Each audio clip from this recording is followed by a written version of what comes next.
Have a pleasant morning, everyone. We have started with the chapter number 6, that is life processes of the standard 10. In that, we already completed two subtopics, that is nutrition and transportation, right? Today, we are going to discuss the third subtopic, that is transportation.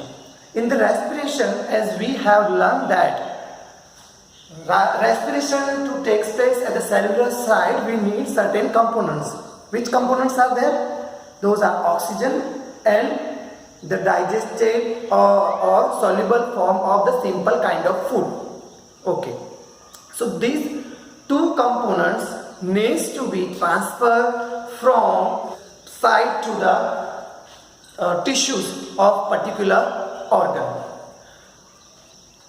Oxygen needs to be transferred from lungs to the tissue, whereas the dissolved food particle that is absorbed from the intestine that are present at the side of the intestine level, and that also needs to be transferred in tissues of the particular organ.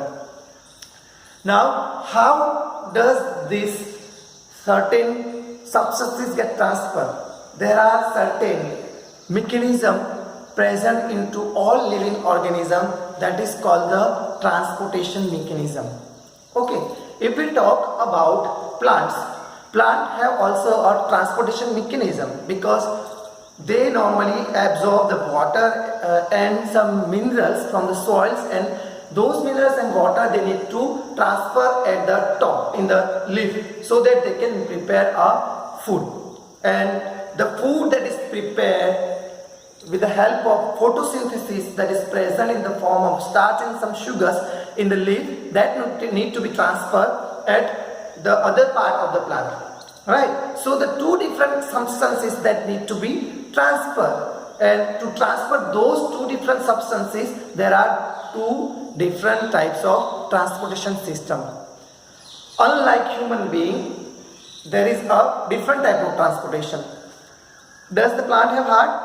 No, they have a simple but still a little complex type of transportation mechanism. This plant have, as I said, they absorb the water from the ground through the roots. So the roots, along with the water, they absorb some minerals, right? So we cannot say that is just the transport of the water. We will say it is the ascent of sap. Sap, something, when it is only water, we can say it's a transport of water, but there are certain other substances dissolved into the water, hence we call it as a sap. The ascent of sap is responsible for the transfer of this water and some minerals from the root to the top of the tree. There are certain trees which are very huge, then also they have to transfer this substance from root to the top level. Okay, the tissues which participate in the transportation of the sap, this water substances, is called xylem. To take place this transport, there are two mechanisms working behind that. First one is a transpiration. As the water gets evaporated in the form of vapor from the leaf, it is called the transpiration. As the transpiration takes place, the water pool gets created. See, this is the leaf of the plant. These are certain roots. Okay, so due to transpiration, the stomata which is present into the leaf, the water will be converted into the water vapor and that will be evaporated. Okay, so what will happen? This space will get empty now. So the another water molecule which is present will take the previous water molecule's place, and likewise that the water molecule which is behind this water molecule will take place the position of that water molecule, and that is how the water will go in the upward direction. Okay, so this is one kind of mechanism that takes place inside the plant for the transfer of water. There is another kind of mechanism that is working inside the plant for the ascent of sap, that is a root pressure. As we know, the root absorb the water. Root absorb the water, right? Along with the water, some minerals also get absorbed. As the mineral will get absorbed, something like this, if the mineral will get absorbed, there will be a creation of pressure difference. So, to make the equilibrium, this water will get diffused or dissolved inside the root, and the water will come into the xylem. Okay, now there are two mechanisms. First one is the transpiration and second one is the root pressure. With the help of these two different mechanisms, ascent of sap takes place. Okay. The second mechanism for transportation of the movement of food. Movement of food takes place with the help of phloem. Phloem are the tissues which involve into the transportation of food substances from leaf to the other parts of the plants. Okay, hope you understand about the transportation system in the plants. There is not much things given in your NCERT book as per your 10th standard. That will come later in the higher standard. You have to prepare till and understand only certain things. So we will understand about the transportation mechanism in human. How does the certain substances that is transported from one organ to another organ into the human being. For that mechanism, in the human being there are two types of certain circulatory system by which the substances get transported from one place to another. First one is a blood circulatory system and the second one is lymphatic system. The components on the system consists of what? The first one, which is the basic thing required, is blood. Because the food needs to be, or the molecules or the components needs to be dissolved in some medium. So these substances will get dissolved into the blood, and this blood will get transported by carrying certain substances. So the basic component for the transportation system is a blood. Okay. If we want to transfer the water from the top, our basic substance is what? That is water. Likewise, that our basic system in the blood circulatory system is blood. The second substance or second component is vessels. What is vessel? Vessels are the pipelines. Okay, if we want to, as I said, water to the top level, we need a pipeline, no? Something like that. Here also, to carry the blood, it needs certain pipelines. And in the human beings, there are three different types of these pipelines. First is artery, second with veins, and capillary. Arteries, they carry the oxygenated blood and provide the blood to the organ. Capillaries, they carry the deoxygenated blood from organ to the lungs. Third one are the capillaries. Capillaries, they are present at the end of the both arteries and veins. Suppose this is a artery which bring the oxygenated blood from the heart. Okay. Now this at the end of the artery, it will get divided in smaller capillaries. These are the capillaries at the end of this artery. This artery, this is the tissue of an organ, because the food substances or oxygen that needs to be transported in particular organ. So this is the organ and these are the tissues. Here the artery will come and divide into smaller capillaries. These capillaries will again join with some other capillaries. Now what will happen at this stage?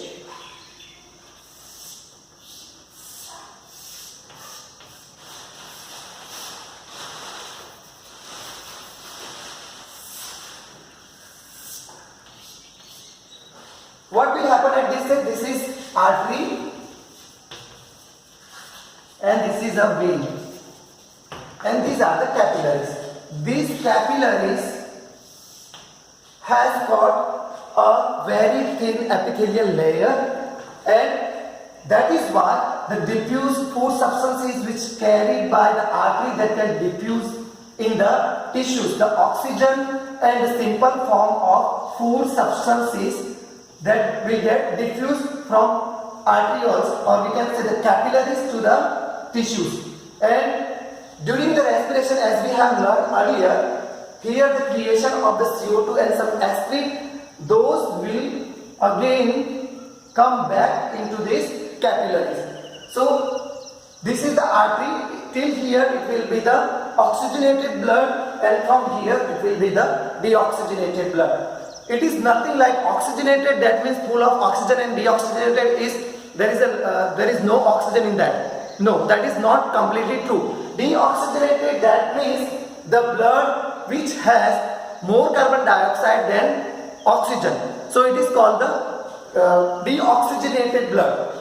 This blood then transported into the vein and will again go back to the heart, and from the heart it will go to the lungs to get oxygenated again. Okay, so this is the simple mechanism you need to understand. So hope you understand about the blood vessels. There are three types: arteries, veins and blood capillaries. Suppose we want to transfer the blood or water from the ground level to top level, certain things we require. That is a motor, or we can say the pump. Without pump it cannot directly go at the top floor. We need certain things, that is a motor. Likewise that our body has heart which act as a pump, and it will transfer the blood from the heart to all organs. So the first one we'll discuss is blood. Now again, what the blood is made up of, the components of blood. Blood has got certain solid substances and certain liquid substances. Solid substances that include blood cells, whereas the liquid substances that includes the water as well as some dissolved organic substances. 40 to 45% of the total blood content that is made up of the solid substances, whereas 55 to 60% that is made up of the liquid substances. In the solid substances is include the cells like RBCs. Now we'll see the function of the RBC. How does it work? If we all know that our blood looks red in color, so from where this red color comes? Say these are the blood cells. They are bioconcave shape, and on the top of them there are some Hb molecule called the hemoglobin molecule. Hemoglobin, due to this hemoglobin molecule which are present on the surface of red blood cell, blood appear red in color. So this is just an opinion. Now if we talk about the function red blood cell do. These red blood cells have a capacity. Actually the hemoglobin present on the surface of the red blood cell, it has got some capacity to bind with the oxygen molecule. So when the blood comes in the lungs, at the alveolus, near the alveolar sac, alveolar wall, they will carry or bind the oxygen molecule with the hemoglobin molecule, and they will make HbO complex. Now this blood, because oxygen is present in the red blood cell, with the red blood cell, this is called the oxygenated blood. So this oxygenated blood will get transferred to the particular organ or particular tissues of the organ. So what is the function? Transportation of the oxygen molecule from lungs to the organ. Correct? Okay. So another function, there are two functions of this red blood cell. Second one is also as important as the first one, that is if organ do respiration, at the end of the respiration process, the CO2 will get liberated or generated. This CO2 also needs to be transported away from the tissues. Red blood cell again will bind the oxygen and bring back the carbon dioxide in the lungs. Okay, some of the carbon dioxide, it will get diffused into the in the blood plasma, and this is how they do transfer of oxygen as well as the carbon dioxide molecule. The second component that is present in the blood is called white blood cells. There are certain different types of white blood cells present in our blood. And the function of the white blood cells are engulfment. Certain cells, they do engulfment of the foreign particles. Suppose in our blood, through injury or some other technique or by some other way, if certain substances that enter into our body, suppose this, we can say this is the bacterial cell that enter into our bloodstream. This is macrophage, or we can simply say the white blood cell. When they will get signal once this bacteria can enter into our body, this white blood cell will do engulfment of this bacterial cell, and they will take the bacterial cell inside them, and this will get disappear and they will kill them. So this is the one mechanism, engulfment of the foreign particle. And second one is generating or producing antibodies that can kill the antigen present on the surface of the bacteria, or we can say the viruses. So this is, if we say this is the white blood cell, on the top of them they will generate antibodies, and they will release this antibody. This antibody will bind on this bacterial cells, or we can say the antigen present on the bacterial cell. They will bind with each other and they will diffuse. Likewise, how we diffuse the bombs and all. So this is the second mechanism, that is called the production of antibodies. So in short, what is the function of the WBC? That is giving protection against the foreign particles by providing immunity.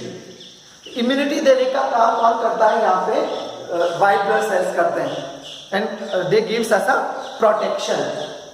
The third cells which are present into the blood are platelets. What is the function of the platelet? Anybody knows what is the function of platelet?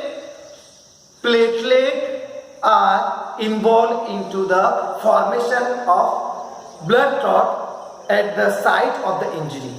Okay, just like that, they will not create the clot in the blood, otherwise the person will get died. Whenever it is needed, they will create the clot formation at the site of the injury only. And if we have injury, they will send the signals. These signals, due to that, this signal, the platelet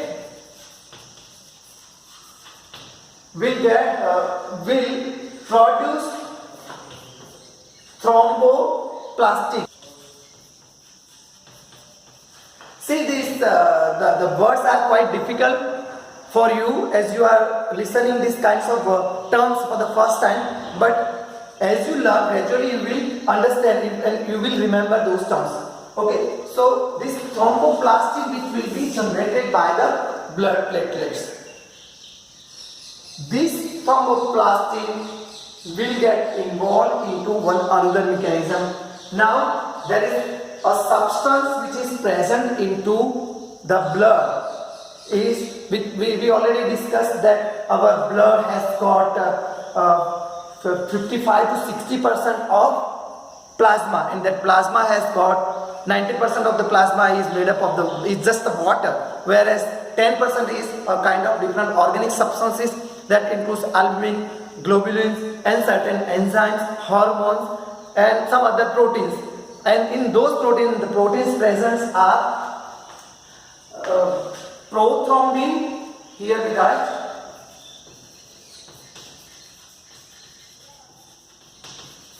and the second protein involved into this reaction is fibrinogen.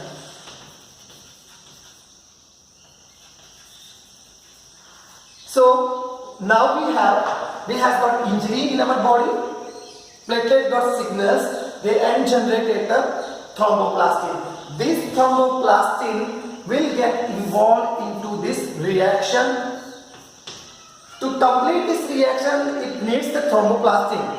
We can say these are the steps of reaction takes place. It's called the cascade reaction takes place into the blood. So prothrombin will convert into the thrombin. Okay, now we have this prothrombin is an inactive molecule until it gets the thromboplastin, and this prothrombin will bind with the thromboplastin. It will convert this prothrombin into the thrombin. Now we have a thrombin generated by the cell, okay, by the active form of the protein substance, protein. Now we have another protein present into the blood. It is called the fibrinogen. This fibrinogen will produce fibrins,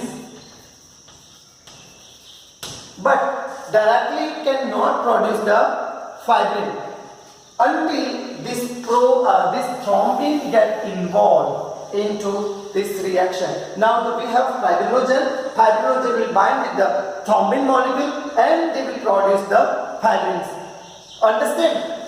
During the injury, it will get the platelet will get signals and they will produce the thromboplastin. This thromboplastin will bind with the prothrombin that is present into our blood and produce the thrombin molecule. Those thrombin molecules are active substances. Those will bind with the fibrinogen. Those are present into our blood, and finally they will produce the fibrins.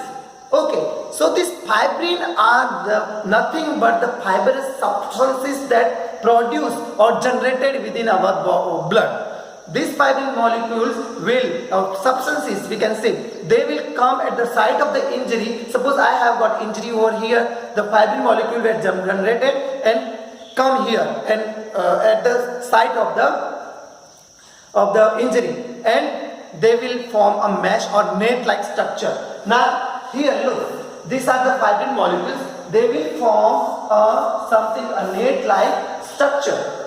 Now whatever the blood particles present into our body, you can say that there are several types of blood cells including the platelet cells, WBC, RBC, whatever are there. When the injury takes place, they will bleeding out. Now this molecule will stuck over here as the fibrins are present over there, and they will get stuck in this net like structure, and our injury site it will get filled up, or because of this clot. This is called the clot formation. This platelets gives protection against the loss of blood at the time of injury by forming clots. Okay, so we component by component, if we remember, we can easily write the function of blood. Okay, so if we sum up with that, I'm not writing, just explaining you what are the functions. The very first function is we start with the blood cells. Okay, red blood cells.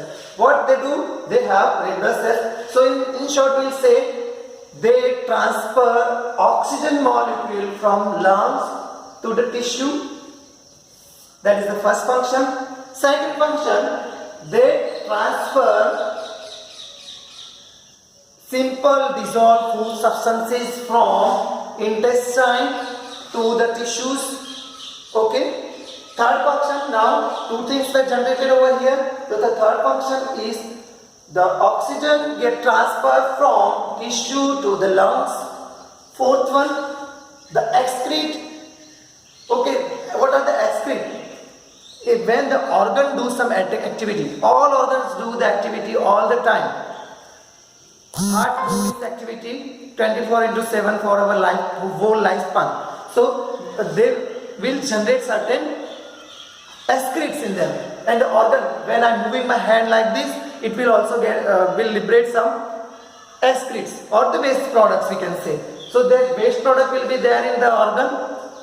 So these excrete will get transported from tissue to the kidneys, and kidney the organ from where all these substances or the waste material will get released outside. Okay, that we'll learn later in the fourth subtopic of this chapter. Okay, so these were the four functions of the blood component. Now, what are the other functions? We talk about the WBC function of the WBC. What was that? It gives protection against diseases, we can simply say, by providing immunity. Fifth one. Sixth one, as we see, they form the clot formation at the site of injury and prevent the blood loss. Okay. One another important thing, our body have certain glands present in. These glands continuously generate the certain enzymes, or we can say the hormones. These hormones or enzymes need to transfer at particular site where it functions. All hormones or enzymes does not function anywhere randomly. They will go at the particular site and they will function.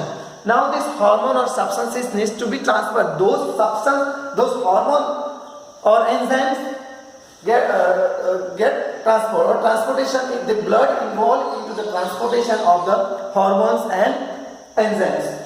This was all about the components of blood and how the blood circulatory system is made up of. Okay, now we will move towards the organ which is involved into the circulatory system. Okay, the organ which is involved in the circulatory system is a heart.